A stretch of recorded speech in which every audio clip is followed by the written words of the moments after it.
નમસ્કાર, હું છું અશોક ને આજે હું આવ્યો છું સુંદર મજાના લોકેશન ઉપર. અહીંયા આપણે એક ગુજરાતી ફિલ્મ શૂટ થઈ છે. એ ફિલ્મનું નામ છે એકવાર મારા મલકમાં આવજો. ગુજરાતના અવાજના બેતાજ બાદશાહ એવા રાકેશ બારોટ અને હિતેન કુમારનું એ ફિલ્મ લગભગ ઘણા જૂનું છે. તો એ લોકેશન ઉપર આપણે આવી ગયા છે. ઘણી બધી મહેનત કરી રહ્યા છે અમે, અને આ સોશિયલ મીડિયા ઉપર અમે કોઈ ઇન્કમ કરી નથી રહ્યા. તો અમને મોટિવેશન એના માટે મળે છે કે અમને લાઇકો અને અમને સપોર્ટ કરે છે એના માટે. તો અમે ચેનલ બનાવી છે યુટ્યુબ ચેનલ, તો ચેનલને સબસ્ક્રાઈબ કરજો, અશોક લાઈફ સ્ટાઇલ વ્લોગ્સ. તો એ ચેનલના અંદર તમે જઈ અને સબસ્ક્રાઈબ લાઇક કરજો. તો મિત્રો તમે જોઈ શકો છો પાછળ કેવું લોકેશન સુંદર મજાનું છે. પાછળ એક બનાસ નદી છે, તમે જોઈ શકો છો. આ બનાસ જે નદી છે ને અહીંયા આ લોકેશન છે. તો આ લોકેશન ઉપર આપણે શૂટિંગ થયું હતું ફિલ્મ. તો આપણે સ્ક્રીનશોટ પરફેક્ટ તમને મેચ કરાવવાના છીએ. તો તમે વિડીયોના અંદર બન્યા રહેજો. આમ તો ઘણા બધા સિંગરોના પણ અહીંયા જે સોંગ હોય છે તે શૂટિંગ થયા છે. તો આપણે એ પણ થોડા તમને આ વિડીયોના અંદર દેખાડીશું. તો મિત્રો એ ફિલ્મના અંદર રામશ્યામની જોડી દેખાડે છે, અને તે ફિલ્મના અંદર બીજો જન્મ પણ દેખાડે છે. વિલનો દ્વારા જે રામશ્યામો છે તેમને મારી નાખવામાં આવે છે અને તેમની ચિતા જે સળગાવવામાં આવે છે, તો આ જગ્યા ઉપર સળગાવવામાં આવે છે. અને એક જે પ્રોગ્રામ કરે છે રાકેશ બારોટ અને હિતેન કુમાર જોવા માટે આવતા હોય છે, જ્યારે બીજા જન્મમાં તેમને ખબર નથી હોતી. તો એ પણ શૂટિંગ આ જગ્યા ઉપર લેવામાં આવે છે. તો ચાલો હું તમને સ્ક્રીનશોટ મેચ કરાવું અને તમને દેખાડું. તો મિત્રો આપણે પહેલા સીન ઉપર આવી ગયા છે. જે ફિલ્મના અંદર જે પહેલો જન્મ દેખાડે છે ત્યાં વિલનો મારી નાખે છે. તો ત્યાં ચિતા આ જગ્યા ઉપર સળગાવવામાં આવે છે.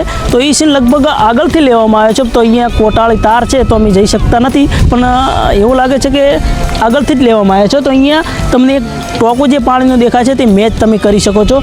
ને એ ટોકાના આગળ ઘણા બધા ઝાડખાઓ છે, જે વૃક્ષો છે, તો એ લગભગ કાપી નાખવામાં છે. આ જે નાનું ટાંકું છે, બોર છે, તે નવો બની ગયો છે, કેમ કે એ ફિલ્મને ઘણા બધા વર્ષ થઈ ગયા. 2009માં જે ફિલ્મ આવ્યું હતું, તો આ જગ્યા ઉપર એ ચિતા સળગાવતા હોય છે. તો મિત્રો અહીંયાથી શૂટિંગ લેવામાં આવ્યું છે. તમે અહીંયા મેચ કરી શકો છો. જે સ્ક્રીનશોટ છે અને ફૂલ સ્ક્રીન હું તમને મેચ કરાવું છું, તો તમે ફૂલ સ્ક્રીન પણ મેચ કરી શકો છો. તો આ જગ્યા ઉપર પરફેક્ટ લેવામાં આવ્યું છે અને મેચ કરી શકો છો. તો મિત્રો આપણે બીજા સીન ઉપર જઈ રહ્યા છે. જે ફિલ્મના અંદર બીજો જન્મ હોય છે, જે રાકેશ બારોટ અને હિતેન કુમારને બંનેને ખબર નથી હોતી. તો એ સીન આ જગ્યા ઉપર લેવામાં આવે છે. સામે તમે જોઈ શકો છો આ મઠ છે ને ત્યાં અંદર લેવામાં આવે છે. તો હું તમને બતાવવા જઈ રહ્યો છું કે એના અંદર જે રાકેશ બારોટ છે તે એક પ્રોગ્રામ કરે છે ને એના અંદર એ સોંગ ગાતા હોય છે, મમતાનો દરિયો જોને માવલડી. ત્યારે હિતેન કુમારને યાદ આવે છે. તો બે સીન એ જગ્યા ઉપર લેવામાં આવે છે. 3 સીન લેવામાં આવે છે. હું 3 સીન તમને સ્ક્રીનશોટ પરફેક્ટ કરવા જઈ રહ્યો છું. તો ચાલો.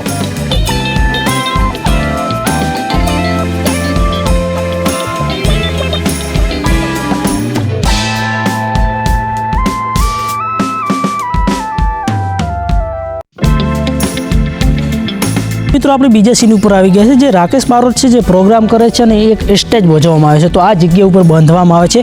તમે સ્ક્રીનશોટ છે તે મેચ કરી શકો છો. તો થોડું કેમેરામેનને રિક્વેસ્ટ કરી કે થોડું આગળ આવે. તો આ જગ્યા ઉપર બાંધવામાં આવે છે. અને એક સાઈડમાં તમે થોડી જગ્યા દેખાતી છે, અહીંયા જે ગાડી પડી અહીંયા શેડ બનાવી દેવામાં આવે છે. પહેલાં થોડું ડિઝાઇન જેવું તમને મેચ થતું છે. ઉપર જે સ્ક્રીનશોટ છે હું ફૂલ સ્ક્રીન તમને મેચ કરાવી રહ્યો છું, અને પરફેક્ટ તમે ફૂલ સ્ક્રીન મેચ કરી શકો છો. તો અહીં ઘણા બધા વર્ષ થઈ ગયા ફિલ્મને, તો એ જે પાડી દેવામાં આવે ને શેડ બનાવી દેવામાં આવે છે, એટલે થોડું મેચ નહીં થાય. તો મિત્રો આ જગ્યા ઉપર એ શૂટિંગ લેવામાં આવ્યું. તો તમે જોઈ શકો છો અહીંયા શેડ બાંધવામાં આવ્યું હતું. તો આ જગ્યા ઉપર જે સ્ટેજ બનાવ્યું હતું ને એ સ્ટેજ ઉપર એ પ્રોગ્રામ કર્યો હતો. અને એક બીજો સીન હોય છે જે હિતેન કુમાર બેઠા હોય છે, એ હું તમને દેખાડું છું. તે હિતેન કુમાર હોય છે તે આવતા હોય છે, અને ઘણા બધા લોકો બેઠા હોય છે, અને રાકેશ બારોટને જોતા હોય છે. જે હિતેન કુમાર અને કિરણ આચાર્ય બંને આવતા હોય છે. એ સીન પણ અહીંયાથી લેવામાં આવે છે. હું તમને આગળ દેખાડું છું. તો એ સીન આ જગ્યા ઉપરથી લેવામાં આવે છે. હું તમને થોડો દેખાડું છું. આ જગ્યા ઉપર હિતેન કુમાર બેઠા હોય છે, અને અહીંયાથી ઊભા થતા હોય છે. જ્યારે રાકેશ બારોટ સોંગ ગાતા હોય છે ને ત્યારે તેમને યાદ આવતો હોય છે બીજા જન્મનું. તો અહીંયા આ જગ્યા ઉપર બેઠા હોય છે. પાછળનો તમે જે આ જોઈ શકો છો, જે દરવાજો છે તે મેચ કરી શકો છો પાછળનું. તો હિતેન કુમાર જ્યારે ઊભા થતા હોય ત્યારે અને થોડી જાળી છે એ પણ તમે મેચ કરી શકો છો. તો આ રીતનો સીન અહીંયા આ જગ્યા ઉપર લેવામાં આવે છે. અને એક બીજો સીન છે જે રાકેશ બારોટને જ્યારે પ્રોગ્રામ પતી જાય ત્યારે રાકેશ બારોટને બોલાવે છે. તો બંને જણા ભેગા થઈ જાય છે, અને એ સીન કઈ જગ્યા ઉપર લેવામાં આવે છે તો હું તમને એ મેચ પણ કરાવું છું. તો મિત્રો આપણે ત્રીજા સીન ઉપર આવી ગયા છે. તો રાકેશ બારોટ જ્યારે પ્રોગ્રામ પતી જાય ત્યારે આ જગ્યા ઉપરથી આવતા હોય છે.